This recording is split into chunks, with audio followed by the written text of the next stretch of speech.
Deciding होने वाले हैं आपके सिलेक्शन के लिए। जी हाँ, दिसंबर, जनवरी, फरवरी में जिसने अपना मोमेंटम बनाकर रख लिया, कंसिस्टेंसी, रेगुलरिटी मेंटेन कर ली, इस टाइम को वेस्ट नहीं होने दिया, वो सिलेक्ट हो जाएगा।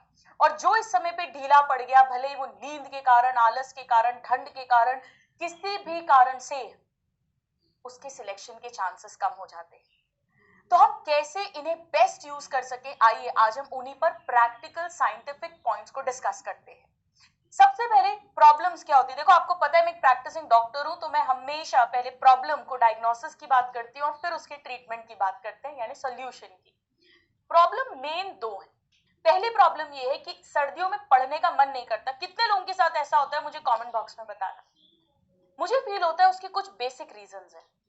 पहला, इस समय तक आते आते 70 to 80% सिलेबस आप जहां भी पढ़ते हैं वहां कंप्लीट हो जाता है, यानी टेस्ट में almost full length kind of test start हो जाते हैं। और इसमें फिर जब लो मार्क्स आते हैं तो वो एक बहुत बड़ा डीमोटिवेशन का फैक्टर होता है। कहीं ना कहीं हम हिम्मत हारने लग जाते हैं, डीमोटिवेट होने लग जाते हैं। दूसरा, काफी सारे स्टूडेंट्स के किसी ना किसी कारण से बैकलॉग्स हो जाते हैं, कोई ना कोई रीजन से। अब वो फैमिली का रीजन हो, हेल्थ का रीजन हो, वो तो आप ही जानते हैं क्या रीजन है। हम अपने जो रेगुलर कोर्सेज हैं उन्हें छोड़कर हम शॉर्ट कोर्सेज, वन शॉट, वो सब ढूंढने लग जाते हैं, यानी हमारे बहुत सारी एनर्जीज वेस्ट हो रही होती है। प्लस स्ट्रेस होना शुरू हो जाता है, अरे यार अब 2-3 महीने बचे, 2-3 महीने बचे, मेरा तो कुछ हुआ ही नहीं, मेरे तो नंबर कम आ रहे हैं, मेरे तो बैकलॉग बहुत हो गया है, मेरा क्या होगा। यानी कुल मिलाकर इस समय पर हम बहुत ज्यादा डिमोटिवेटेड हो जाते हैं।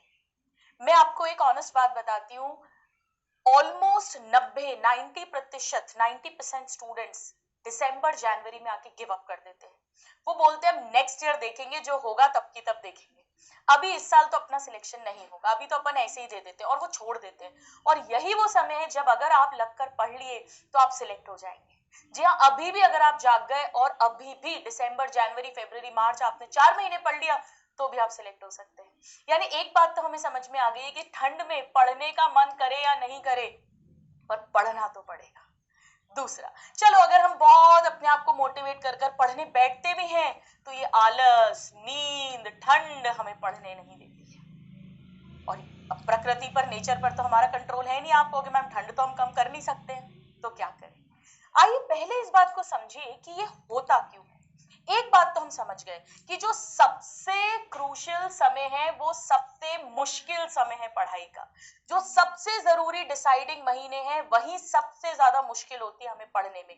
फिजिकली, प्रैक्टिकली भी और मेंटली भी हमें मुश्किल होती है डिमोटिवेशन के कारण। यानी शारीरिक रूप से और मानसिक रूप से दोनों ही तरीके से हमें बहुत पेनफुल है इस समय पढ़ना। अब क्यों आता है हमें, देखो एक बात समझो, ये जो प्रॉब्लम नंबर 1 है ना, इसका एक ही सॉल्यूशन है जब आप पढ़ोगे, इसका और कोई सॉल्यूशन नहीं है। आप जैसे जैसे पढ़ोगे, सीरियसली स्टडी, आप पढ़ोगे, सिस्टमैटिकली पढ़ोगे, रिविजन्स होंगे धीरे धीरे, अपने आप मार्क्स बढ़ेंगे आपके। प्रॉब्लम कब होती है, जब आप पढ़ते नहीं हो, फिर मार्क्स और कम आते हैं, फिर अपन और नहीं पढ़ते, फिर मार्क्स और कम आते हैं, वो साइकिल बनती है। इसका तो एक ही सॉल्यूशन है, पढ़ना। अब पढ़ने के लिए ये सब जो रोड़े आ रहे हैं बीच में, इन्हें हम कैसे हटाएं। क्यों आता है आलस या क्यों आती है नींद। आप सबको पता है सर्दियों में बेसिकली टेम्परेचर लो होता है। जब टेम्परेचर लो होगा तो हमारे बॉडी का जो मेटाबॉलिज्म है वो स्लो डाउन हो जाएगा, सब कुछ स्लो डाउन हो जाएगा। जब वो स्लो डाउन हो जाएगा यानी ब्लड का जो फ्लो होता है, सर्कुलेशन, वो भी हमारी बॉडी में स्लो हो जाता है।